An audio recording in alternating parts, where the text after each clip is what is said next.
Hello, traders. FX Pip Collector here. Today is Wednesday, August 13th, and this is my PM recap for gold, and we are on the 1 hour time frame.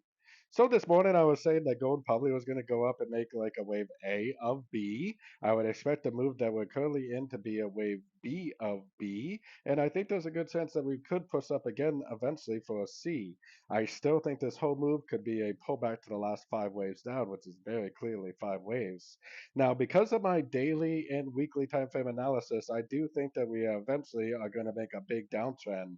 So just be a little bit cautious. There's a chance that this impulsive move down that we're currently in just keeps on going down, but I think it's way more likely it's going to make some sort of a three-way pullback for like a wave B, which would be a correction to this whole last 5 waves down. So anyways, don't forget to check out my website, linked over here in the corner. And as always, thank you for watching and happy trading.